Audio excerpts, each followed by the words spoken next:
Joe Fortenbaugh here for OddsShark, where the college football season may be winding down, but all the big stuff is on the horizon. And speaking of big stuff, we're going to begin right here with our big game bets for the week. And we do have some doozies, even though rivalry week for a lot of teams still a week away. Let's begin with one of those rivalries. USC, UCLA, the battle for Los Angeles. Trojans laying 2.5, total of 75 in this game. Game open USC 4, total of 82. So we have seen UCLA money coming off that loss against Arizona, and we have seen under money in this situation. I'm jumping right into it, baby. Total of 75, I'm gonna play the over here. UCLA has scored 32 or more points in all 10 games this season. They're averaging 39 points per game on the season. They face a USC defense that is the Achilles heel of the Trojans, okay? If there's a problem with USC, and people have been talking about it all year, it's that this defense can't get consistent stops. UCLA is gonna hang a number. But when you talk about USC, there's a reason a one-loss team with a bad defense is in position to make a run at the college football playoff. Offense. They're averaging 42 points per game this season, which is third in the country. This game could start slow, so if you're into live betting, maybe the nerves early on, maybe the crowd noise, maybe the pressure gets to the guys a little bit, but ultimately I do think they open it up in this game. I'm playing over 75. Big game bet number 2. You know them, they're unkillable. The TCU Horned Frogs are at Baylor. They're laying 2.5, total is 60.5. Game open 2, 59.5, so a little bit of TCU money, a little bit of over money. I'm laying it with the Horned Frogs. I don't understand why I've been ping-ponging on this team all season long. I wrote them early. You guys remember that SMU game? I was all over that. I was all over some of the early stuff. And then I let the noise creep into my brain and confuse me, and I started saying things like, well, you know, maybe they're overrated, maybe they haven't played anybody. You know, maybe this early bye is gonna come back to bite them late in the season. And yet, I then find myself betting on Sarkisian last week with Texas, knowing exactly what he's about in big games, and TCU handles their business again. I don't see any reason to go against him here. It's only 2.5. At 3, maybe I think about it twice, but at 2.5, I'm gonna play it. It's not like Baylor's great. If going to Baylor was gonna be difficult, a tough spot, I'd think about it. Baylor's already lost at home to Oklahoma State and Kansas State this year, all right? And Kansas State just happened last week. Baylor was known for defense last season. Last 6 games, they're giving up 30 points per game. You can score on these guys. And TCU's played 10 games this year. You know how many times they failed to cover the spread? 1. 1 loss against the number, 1 push, 8 wins. We're playing TCU. Game number 3, we go back to the Pac-12. Oregon's laying 3 with a total of 61.5 against Utah. I'm gonna lay the 3 with Oregon. They opened 1, got steamed up to 3. There's some over money here as well, from 55.5 up to 61.5. 2 reasons I'm playing Oregon, but I will start with this. They just came off that brutal home loss to Washington. They could be flat here because their playoff dream is dead. So you do have to take that into account. Maybe you don't want to go nuts. I'm playing it.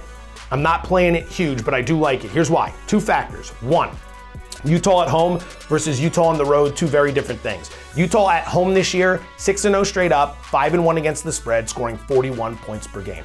Very impressive. Utah on the road this year, 2-2 straight up, 1-3 against the spread. They go from 41 points per game at home to 28 points per game on the road. All right, I don't trust them on the road. And Oregon has major revenge working on their side in this game.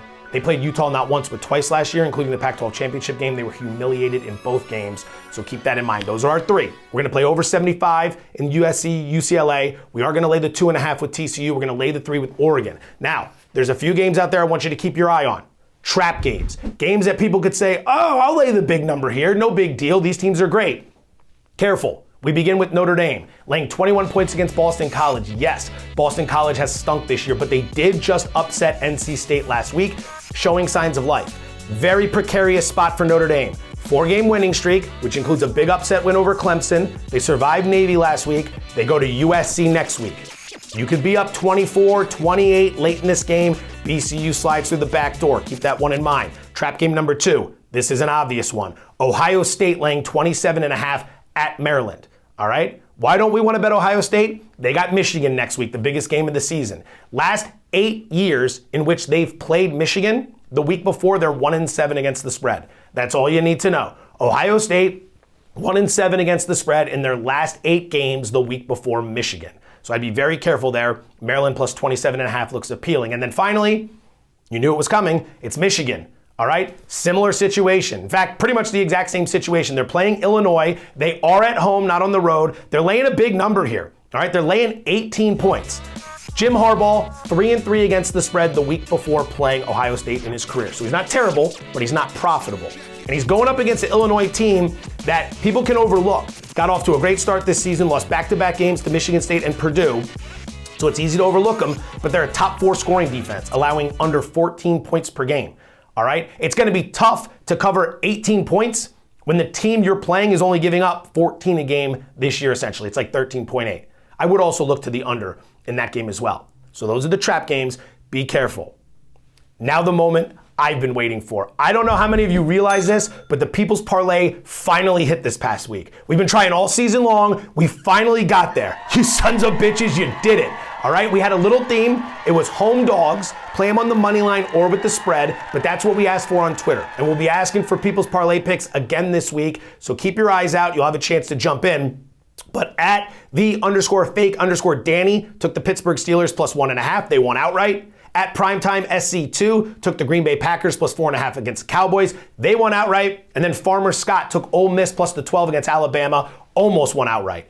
Excellent work. You three, we're going to be reaching out to you to send you guys some OddsShark swag. You guys are in the OddsShark People's Parlay Hall of Fame. Yes, that's a relatively new thing, but you're our first 3 inductees. Bravo. Next opportunity to get involved in this, Thursday, Friday, late in the week when we have the NFL show and we put it out on Twitter. Thank you all very much for playing. Now, you guys are figuring out how to come up with winners. Time for me to come up with some winners. Solid week last week in both college and the NFL. Let's see if we can keep it going with college football rapid fire. 4 plays this week. Number 1, Washington State -4 at Arizona. Number 2, Louisiana Lafayette plus 24 at Florida State. Number 3, Texas A&M UMass under 47.5. Number 4, Vanderbilt plus 14.5 at home against Florida. All right, so let's go through all those. Washington State -4 at Arizona.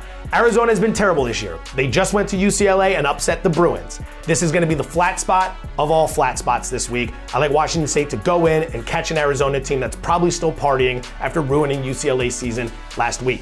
Louisiana Lafayette plus 24 at Florida State. Seminoles have a big game with the Gators on deck. All right, now they're laying 24 against the Louisiana Lafayette team that not bad this season, and they're coming in on extra rest. The last time we saw them was a Thursday night game, so they have 9 days to get ready here. A&M UMass under 47.5. Total for this should be like 6 with the way these two play. A&M has completely quit on the season. They've lost 6 straight games, and they currently rank 104th in the country in scoring. Here comes UMass, who ranks 129th out of 131 teams in scoring. They're putting up a robust 13.3 points per game, under 47.5 there. And then finally, Vanderbilt plus 14.5 against Florida. Florida, big game with Florida State on deck. On the road here against Vandy, who was feisty last week. Upset Kentucky, they're showing signs of life. Gators have been sloppy throughout the course of the season. Sloppy in a lot of ways. Probably win this game, all right? But covering 14.5, that's a big number. Thank you all for watching. The World Cup's coming up, all right? I love to bet the World Cup. I don't know anything about soccer. The team at OddsShark comes to me. They say, you don't need to. We got a bunch of stuff we're rolling out on the site. How to bet Asian handicapping lines, okay? There's a lot you gotta learn when you wanna bet soccer. Like, I love betting this stuff every year, but I make lots of rookie mistakes because I haven't taken the time to learn it. OddsShark's gonna have you covered. There's a lot of great stuff on there in terms of how to bet, the different styles of betting, and then some futures plays you might wanna keep an eye on. Have a great week. Thank you for watching.